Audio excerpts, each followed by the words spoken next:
नमस्कार दोस्तों।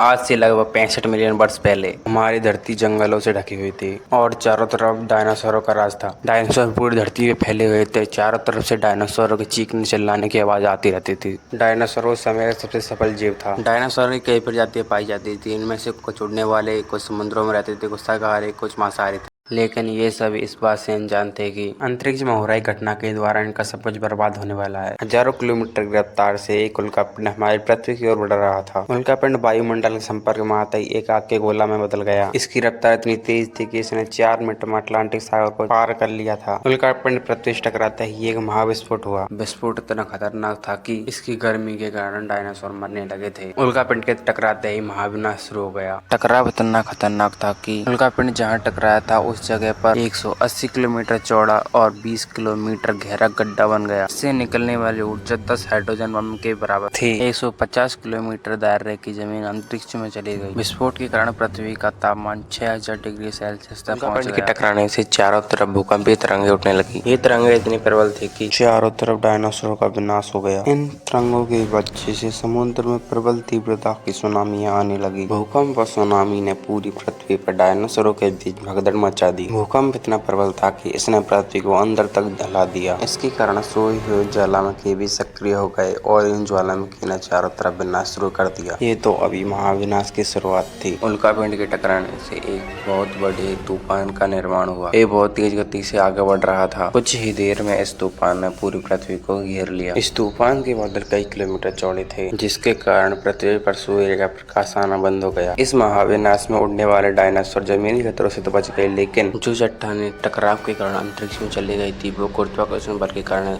पृथ्वी पर बरसने लगी। इन चट्टानों में घर्षण के कारण आग लग गई। इसने उड़ने वाले डायनासोरों को भी खत्म कर। इस महाविनाश में पृथ्वी की कुल 90% प्रजातियां विलुप्त हो गई। इनमें से सिर्फ वो ही बचे थे जिनका शरीर का वजन 30 किलोग्राम से कम था। सूर्य का प्रकाश पृथ्वी तक नहीं पहुंच सका, इसलिए वनस्पति नष्ट हो गई और जो डायनासोर बचे थे वो भोजन की कमी के कारण किसी प्रजाति के लिए सुनहरा भविष्य लेकर आने वाला। ये प्रजाति थी स्तनधारियों की। इन्हीं में से एक थे हमारे पूर्वज जो महाविनाश में बच गई। तो आज के लिए बस इतना ही। अगले पार्ट के लिए कमेंट करें।